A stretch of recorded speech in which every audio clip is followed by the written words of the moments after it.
wabarakatuh. Bismillahirrahmanirrahim. Alhamdulillahirrabbilalamin. Assalatu wassalamu ala asrafil anbiya'i wal mursalin wa ala alihi wa sahbihi rasulillahi ajmain, amma ba'du. Baiklah, perkenalkan, nama saya Misal Andriani dari kelas 4B.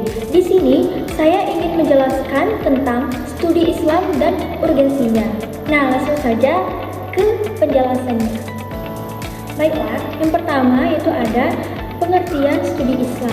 Nah, studi Islam ini adalah usaha untuk mempelajari dan memahami ajaran Islam secara mendalam. Artinya, Islam tidak hanya dipahami sebagai agama untuk diyakini, tetapi juga harus dipelajari agar benar-benar paham apa itu isi ajarannya, sejarahnya, dan praktiknya dalam kehidupan sehari-hari.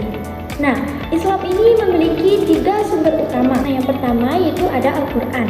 Al-Quran adalah kitab suci umat Islam yang diwahyukan kepada Nabi Muhammad SAW dan melalui malaikat Jibril.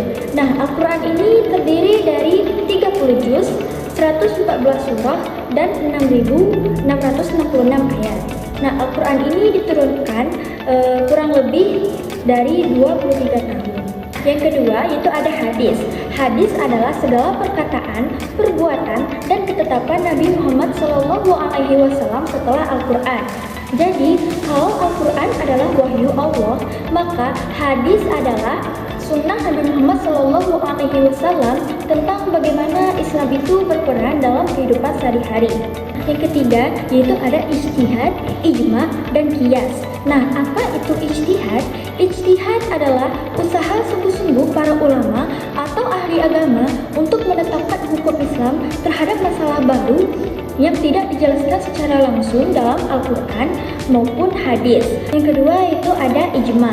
Ijma adalah kesepakatan para ulama atau ahli agama terhadap hukum suatu masalah setelah wafatnya Nabi Muhammad SAW. Artinya, para ulama itu membahas suatu masalah, terus mereka itu sepakat tentang hukumnya, maka kesepakatan itulah yang menjadi pedoman bagi umat. Nah, contoh sederhananya, jika para ulama sepakat bahwa suatu praktik tertentu hukumnya itu halal atau haram, maka itu disebut dengan ijma. Nah, yang ketiga yaitu qiyas. Qiyas adalah menetapkan hukum suatu masalah baru dengan cara membandingkannya dengan masalah lama yang sudah ada hukumnya karena memiliki sebab yang sama. Sederhananya, qiyas ini adalah menyamakan hukum karena memiliki alasan yang sama. Contohnya seperti khamar. Nah, khamar ini adalah minuman yang memabukkan dan diharamkan karena memabukkan. Nah, narkoba itu juga memabukkan. Maka narkoba ini dihukumi hukum haram itu melalui qiyas. Nah, dengan metode yang tepat, Islam bisa dipahami secara utuh, tidak setengah-setengah, dan serta tetap relevan dengan perkembangan zaman. Kita lanjut ke materi yang kedua, yaitu tentang urgensi studi Islam. Nah, urgensi studi Islam adalah tingkat pentingnya mempelajari Islam secara mendalam agar tidak terjadi kesalahpahaman dalam memahami ajaran agama. Nah, yang pertama yaitu ada memahami ajaran Islam secara lengkap, tidak setengah-setengah. Nah, dalam Islam semua ajaran itu saling berkaitan. Kita tidak bisa mengambil hanya dari satu bagian saja lalu mengabaikan bagian yang lainnya. Kalau kita belajar Islam secara mendalam, kita akan tahu bahwa Islam itu seimbang. Ada aturan, ada kelembutan, ada keadilan, dan ada juga kasih sayang. Artinya, kita tidak boleh memahami Islam hanya dari satu sisi saja. Kita harus melihat keseluruhan isi ajarannya.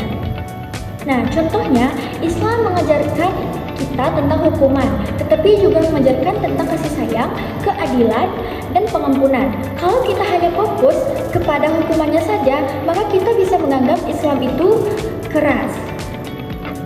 Karena padahal Islam itu juga mengajarkan tentang keadilan dan kasih sayang. Yang kedua yaitu menghindari sikap ekstrim atau salah tafsir. Nah, sikap ekstrim ini biasanya muncul karena pemahaman yang kurang atau pemikiran yang sempit. Nah, jadi kalau kita belajar Islam secara mendalam, kita akan tahu bahwa di dalam agama itu ada perbedaan pendapat dan hal itu adalah hal yang wajar. Nah, studi Islam ini membuat kita agar lebih sabar dan tidak mudah menghakimi orang lain.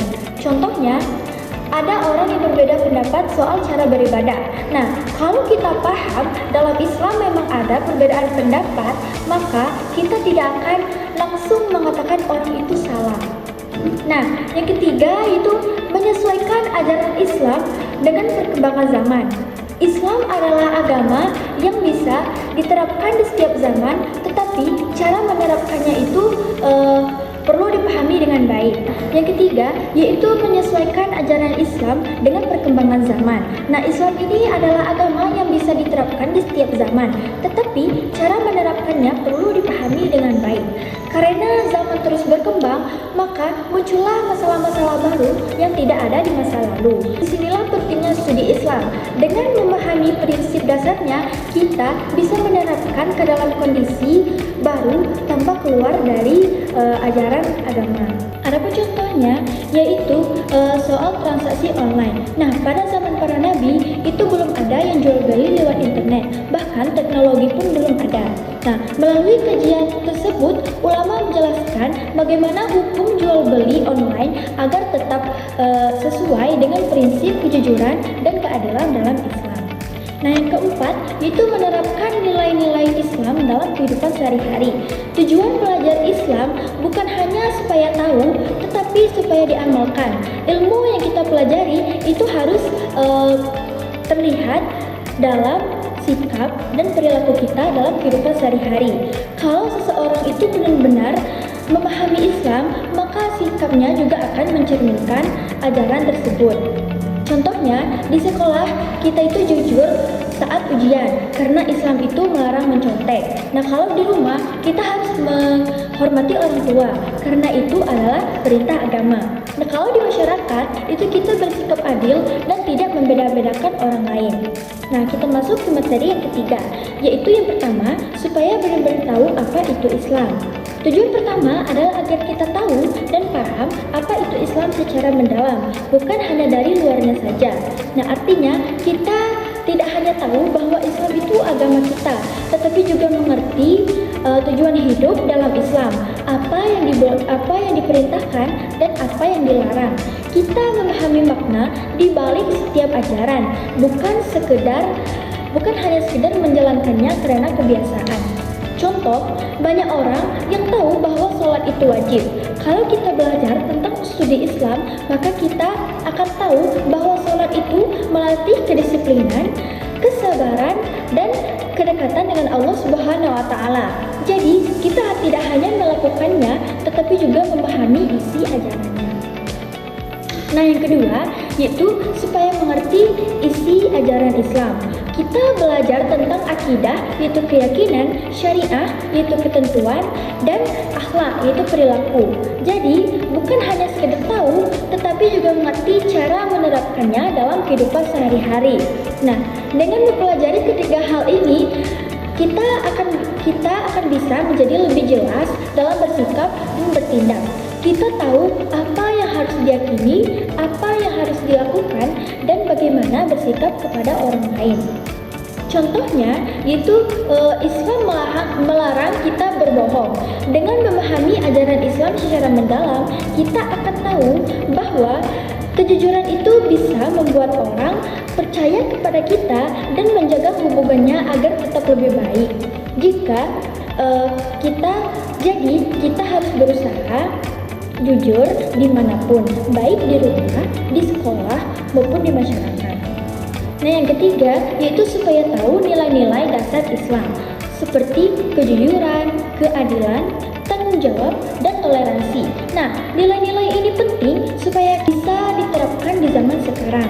Nilai-nilai ini menjadi pedoman dalam kehidupan sehari-hari, terutama di tengah masyarakat yang beragam seperti di Indonesia. Dengan memahami nilai dasar Islam, kita bisa bersikap dengan lebih baik kepada siapapun. Contohnya, Saat bekerja kelompok, kita bertanggung jawab untuk menyelesaikan tugas kita. Dan saat ada teman yang berbeda pendapat, maka kita akan tetap menghargainya. Itu semua adalah penerapan nilai Islam dalam kehidupan nyata. Nah, yang keempat yaitu supaya membentuk akhlak yang baik. Tujuan akhirnya bukan cuma pintar secara teori, tetapi juga punya sikap dan kepribadian yang baik. Nah, studi Islam ini membantu membentuk manusia yang seimbang, seperti akalnya berkembang, ilmunya bertambah, dan akhlaknya baik. Artinya, orang yang belajar Islam bukan hanya cerdas secara pengetahuan, tetapi juga memiliki sikap yang santun, sabar, dan rendah hati. Dan ilmu yang dipelajarinya terlihat dalam perilakunya sehari-hari. Nah, adapun contohnya yaitu orang yang benar-benar memahami Islam tidak akan sombong walaupun banyak ilmunya. Ia justru akan semakin ramah, suka menolong, dan menghargai orang lain. Kita masuk ke materi yang keempat, yaitu rasa ingin tahu manusia atau human quest for knowledge. Manusia pada dasarnya itu memiliki rasa ingin tahu yang kuat, termasuk dalam memahami agama. Karena perkembangan zaman terus berubah, manusia terdorong untuk mengkaji ajaran Islam secara ilmiah. Nah, maksud dari mengkaji Islam secara ilmiah yaitu mempelajari Islam dengan metode ilmu pengetahuan secara matematis dan kritis, bukan hanya dari sisi keimanannya saja. Nah, yang kedua itu memahami Islam tidak hanya secara doktrin, tetapi juga secara historis dan sosial. Nah, arti dari kata doktrin ini adalah ajaran atau prinsip yang diyakini kebenarannya dan dijadikan pedoman oleh seseorang ataupun suatu kelompok. Nah, Islam ini tidak hanya dipahami sebagai ajaran agama yang berisi tentang aturan, akidah, dan hukum yang harus diyakini, tetapi juga harus dipahami dari sejarah perkembangannya dan bagaimana Islam itu berperan dalam kehidupan masyarakat. Yang ketiga itu menyesuaikan pemahaman agama dengan kondisi masyarakat saat ini. Artinya, ajaran agama itu akan tetap sama, tetapi cara memahaminya bisa disesuaikan dengan kondisi masyarakat modern, supaya ajaran agama agar tetap relevan dan bisa diterapkan dalam kehidupan sehari-hari. Adapun contoh sederhananya yaitu dulu kalau dakwah itu dilakukan langsung di masjid. Nah, kalau sekarang itu bisa melalui di media sosial karena masyarakat sekarang ini sudah hidup di era modern dan di era digital. Rasa ingin tahu inilah yang mendorong lahirnya studi Islam sebagai bidang ilmu agar ajaran agama bisa dipahami secara lebih rasional, mendalam, dan relevan dengan kehidupan. Kesimpulannya, studi Islam adalah cara untuk memahami ajaran Islam dengan benar dan mendalam. Islam tidak hanya dipelajari sebagai keyakinan, tetapi juga dikaji secara ilmiah agar tidak terjadi kesalahpahaman. Studi Islam penting supaya kita tidak berpikir sempit atau ekstrim, serta mampu menyesuaikan ajaran Islam dengan perkembangan zaman. Tujuan akhirnya adalah membentuk pribadi yang berilmu, berakhlak baik, dan bisa menerapkan nilai-nilai Islam dalam kehidupan sehari-hari. Baiklah, sekian penjelasan materi dari saya. Jika terdapat kesalahan, mohon dimaafkan. Saya tutup dengan Assalamualaikum warahmatullahi wabarakatuh.